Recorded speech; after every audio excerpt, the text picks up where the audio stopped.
আরজিকর কাণ্ডের প্রতিবাদে 4 দিন ধরে বন্ধ করে রাখা হয়েছিল রামপুরহাট গভর্নমেন্ট মেডিকেল কলেজ হাসপাতালের আউটডোর পরিষেবা। আজ অর্থাৎ বুধবার 4 দিন বন্ধ থাকার পরে পঞ্চম দিন থেকে এই পরিষেবা চালু করে দেওয়া হলো। যদিও হাসপাতালের আউটডোরে পরিষেবা চালু করে দেওয়া হলেও রামপুরহাট গভর্নমেন্ট মেডিকেল কলেজের ডাক্তারি পড়ুয়ারা কিন্তু কর্মবিরতি পালন করছেন। তারা জানিয়েছেন যে দোষীদের শাস্তি না হওয়া পর্যন্ত তারা কর্মবিরতি পালন করে যাবেন। তবে ঊর্ধ্বতন কর্তৃপক্ষ যদি মনে করে তাহলে হাসপাতালের আউটডোর পরিষেবা চালু রাখতেই পারে এবং ডাক্তারি পড়ুয়াদের দাবি না মানা হলে তারা কর্মবিরতি পালন করবেন। দেখুন, আমাদের দাবিগুলো শুরু থেকে যেগুলো ছিল এখনও সেটাই রয়েছে যে আমরা দোষীদের দৃষ্টান্তমূলক শাস্তি চাই এবং আমাদের দিদির প্রতি যেই একটা নৃশংস ঘটনা ঘটেছে সেটার প্রতিবাদে আমরা যে কর্মবিরতি আছে বসেছি, সেটা আমরা শেষ পর্যন্ত জাস্টিস না পাওয়া পর্যন্ত আমরা আমাদের দাবিতে অনড় থাকব এবং সেই সঙ্গে যতক্ষণ না পর্যন্ত সিবিআই চার্জশিট ফাইল করছে আমরা সেটাও দেখব।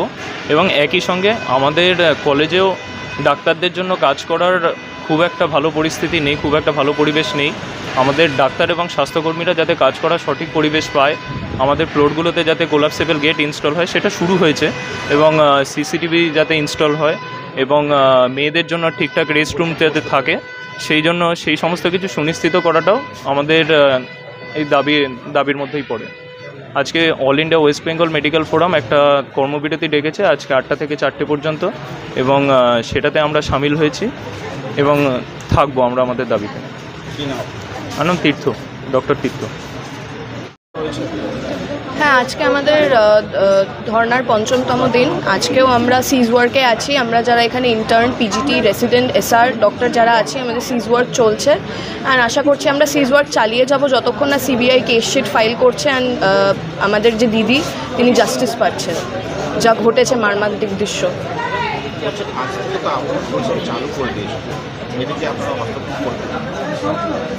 আজকে থেকে ওপিডি টিকিটের পরিষেবা চালু হয়েছে, তবে আমরা সিজ ওয়ার্কে আছি যারা আমরা জুনিয়র ডাক্তাররা রেসিডেন্ট আছি এখানে। আমাদের যিনি হায়ার অথরিটিস আছে তারা যদি ওপিডিতে পেশেন্ট দেখতে চান তাহলে তারা দেখবেন, কিন্তু আমাদের সিজ ওয়ার্ক আমরা চালিয়ে যাচ্ছি। আমাদের দাবিগুলো যতক্ষণ না মানা হচ্ছে আমাদের এই প্রোটেস্ট এবং সিজ ওয়ার্ক আমরা কন্টিনিউ করে যাব, কারণ আমাদেরও অনেক কিছু সেকেন্ডারি দাবি বলে দেওয়া হয়েছে হায়ার অথরিটিদের। আশা করছি সেগুলো পূরণ করা হবে। ডক্টর সৃজা।